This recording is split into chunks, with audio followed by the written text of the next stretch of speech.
जो जितनी ऊंचाई पर रहता है उसे उसकी उतनी ही कीमत चुकानी पड़ती है। यदि हम लाइफ में आगे बढ़ना चाहते हैं तो हमें भी अपनी सफलताओं में आने वाली बाधाओं को, चुनौतियों को स्वीकार करना पड़ेगा। जीवन में शॉर्टकट नहीं काम करता। सीधी सी बात है, छोटी सफलता छोटी बाधा, बड़ी सफलता बड़ी बाधा। उस बाधा से निपटने के सारे सूत्र हमें बाज सिखा देता है। वो अकेले रहता है, अपने सारे निर्णय स्वयं लेता है, अपने बच्चों को भी वही सिखाता है जो कभी उसे सिखाई गई थी। वो चुनौतियों से घबराता नहीं है बल्कि उन्हें स्वीकार करता है।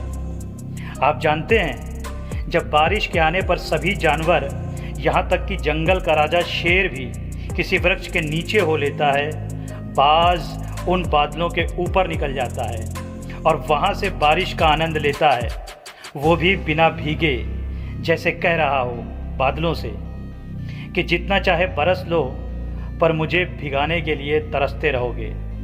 वो अपने छोटे बच्चों को, जिनके अभी पंख भी ठीक से नहीं खुले, उनके पंखों को खोलना ऐसे सिखाता है कि हज़ारों फीट ऊपर हवा में लेकर चला जाता है और वहाँ उन्हें छोड़ देता है। यदि वो नीचे गिरने तक अपने पंख नहीं खोल पाए तो नियति उन्हें मृत्यु देती है। कुछ मर जाते हैं, कुछ बच जाते हैं, और जो बच जाते हैं वही उसकी विरासत के हकदार होते हैं। बाज कई दिन तक भूखा रह लेता है अपने शिकार के बिना, लेकिन गिद्ध की तरह मृत जीवों को नहीं खाता, यानी परिस्थितियों से समझौता नहीं करता, क्योंकि वो जानता है कि एक तो ये उसके स्वभाव में नहीं, दूसरा उसे आलस की आदत पड़ सकती है। वो फिर से तपस्या चुनता है, अपने शिकार पर दृष्टि जमाए रखता है और थके होने पर भी स्वयं को पूरी तरह से एनर्जेटिक रखता है, और जैसे ही समय आता है वो अपना शिकार कर लेता है। तो इस तरह से ये हमें प्रतीक्षा और धैर्य भी सिखाता है। लेकिन आखिरी में प्रकृति स्वयं उसके विपरीत सी हो जाती है, जब उसे ऐसे गहन अंधकार में ढकेल दिया जाता है जहाँ से बाहर निकलना मुश्किल ही नहीं, असंभव सा लगता है। वैसे तो बाज की उम्र 70 साल होती है, लेकिन 40 की उम्र में आते आते वो बुढ़ा सा हो जाता है। चोंच मुड़ जाती है, पंजे घिस जाते हैं और वो विशाल डैने, उसके पंख ठीक से खुलते नहीं, पुराने से हो जाते हैं। वो एकदम निसहाय हो जाता है, जैसे प्रकृति कह रही हो, तू अपने को राजा समझता था ना, ले तुझे रंग कर दिया, अब बता क्या करेगा। बाज के सामने 3 विकल्प होते हैं, जैसे किसी भी विपरीत परिस्थिति के आने पर हमारे सामने होते हैं। एक, या तो हम समझौता कर लें, दूसरा या तो हम हार मान लें, और तीसरा या तो हम कुछ नया सोचें, भले उसमें लाख जोखिम हो।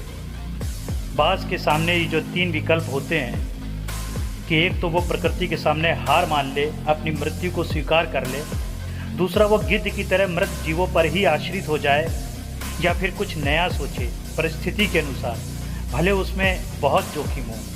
बाज हिम्मत नहीं हारता, इस परिस्थिति में भी धैर्य से काम लेता है। जो अनकंफर्टेबल जोन में उसे ढकेला गया है उसे वो खुद से और अनकंफर्टेबल नहीं बनाता। वो तीसरा विकल्प चुनता है, कुछ नया करने का, जिसमें हो सकता है उसे मृत्यु भी शांति की ना मिले, क्योंकि बहुत जोखिम होता है उस विकल्प में। पर वो जोखिम चुनता है क्योंकि यही उसका चरित्र है।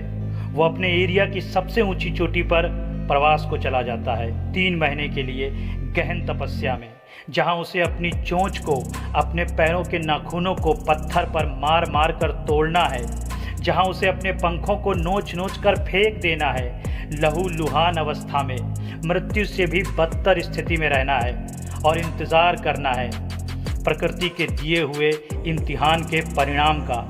इस मृत सी अवस्था में भी उसे धैर्य नहीं खोना है, और तब धीरे धीरे उसकी साधना का उसे फल मिलने लगता है। नई चोंच आने लगती है, नए नाखून पंजों में आने लगते हैं और नए पंख भी उगने लगते हैं, और एक बार फिर से वो तैयार हो जाता है राजा की तरह अपनी बची हुई 30 साल की जिंदगी जीने के लिए।